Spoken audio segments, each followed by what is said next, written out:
Bukhara, in present-day Uzbekistan, a boy was born who would change the history of medicine, philosophy, and science. His name was Ibn Sina, known to the West as Avicenna, and what follows is a brief glimpse into his life. Ibn Sina begins the tale of his life by noting his origins. His father was a governor from Balkh who moved to the bustling intellectual capital of Bukhara, where in the quiet village of Afshana, Ibn Sina was born around 980.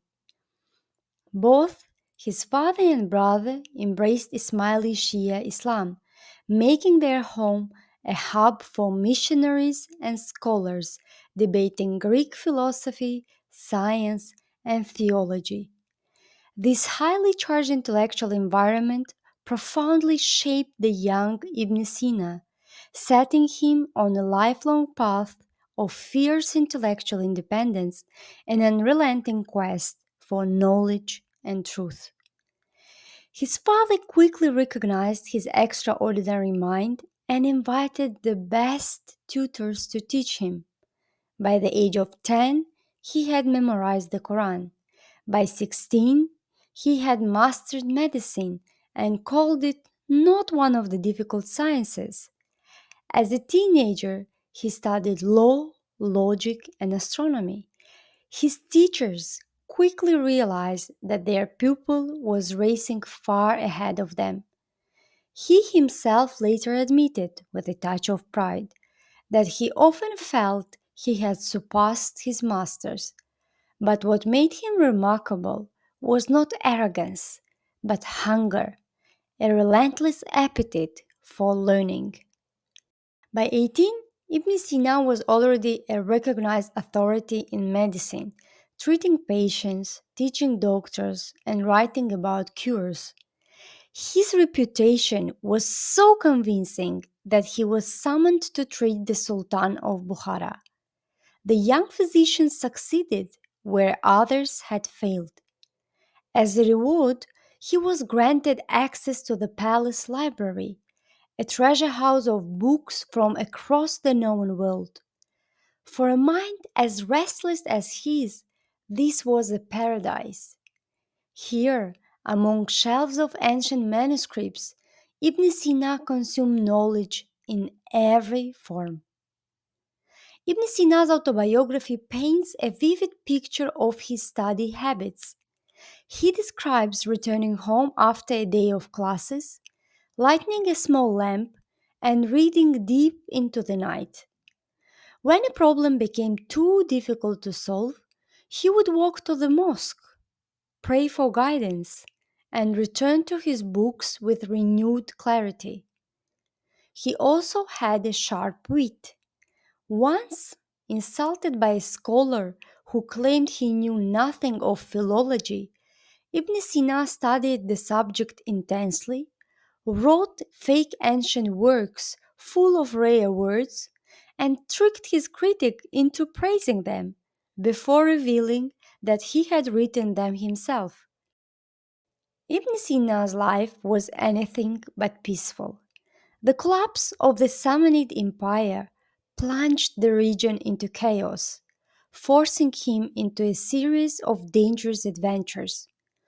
Constantly pursued by jealous rivals and warring dynasties, he bounced from one court to the next, serving variously as a doctor, advisor, and vizier, or sometimes simply hiding in disguise. His brilliance didn't always protect him. In Hamadan, soldiers demanded his execution for being a foreigner in power. Yet his unmatched skill was his shield. Instead of execution, he was exiled, but later recalled when the ruler's colic returned, proving incurable by anyone else.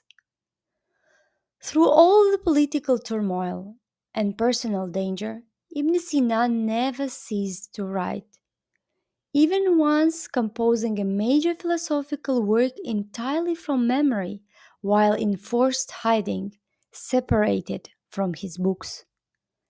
Two works, above all, secured his immortality and earned him the title of the Prince of Physicians. The Canon of Medicine. Canon or Qanun here means law, the law of medicine. Is a five-volume medical encyclopedia that was translated into Latin and became the ultimate medical authority in European universities for 600 years. Its revolutionary contributions included the concepts of distinct diseases and not just one vague illness, an emphasis on prevention over cure, and the foundational role of logic and observation in medical science. His second masterpiece, the Book of Healing, a massive non medical encyclopedia intended for the healing of the soul through knowledge. It covered logic, physics, mathematics, metaphysics, and psychology, showcasing his dual passion for healing both the body and the mind. As one of history's greatest philosophers, Ibn Sina also explored the mystery of the human soul.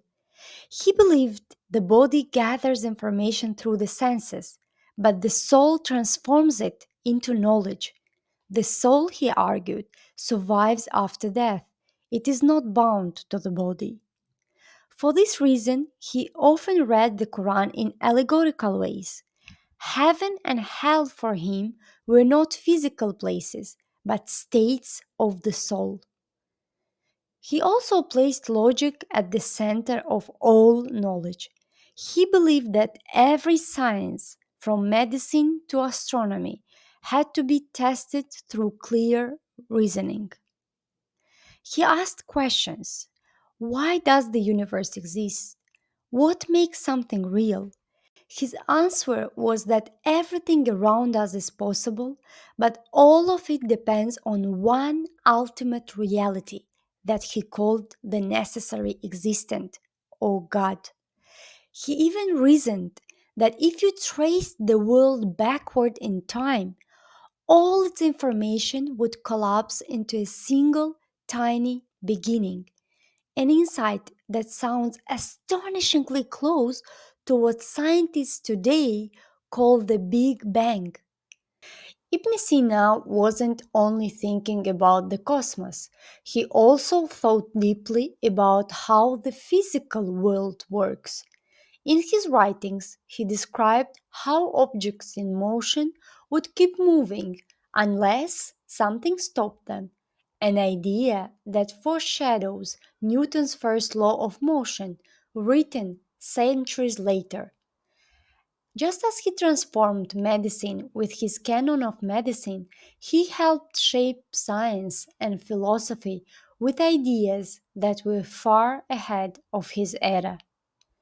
In his last years serving at the court of Allah al Dawla, illness caught up with him. He treated himself with strong medicines, but some say his servants tampered with his drugs. He died in 1037 at just 57 years old and was buried in Hamadan, where his mausoleum still stands today. Before his death, he is said to have remarked, I prefer a short life with width to a long life narrow. Indeed, his life was short in years, but vast in influence. From the lively debates of his childhood home, through nights spent with books and prayer, to courts and libraries across Persia, Ibn Sina followed one guiding principle: never stop searching for knowledge and truth. He healed bodies, but also sought to heal ignorance. He asked questions that still matter today. What is the soul? Why do we exist? What is God? More than 1,000 years later, his voice still echoes. Ibn Sina, the boy from Bukhara, who became the world's most famous polymath and one of humanity's greatest thinkers.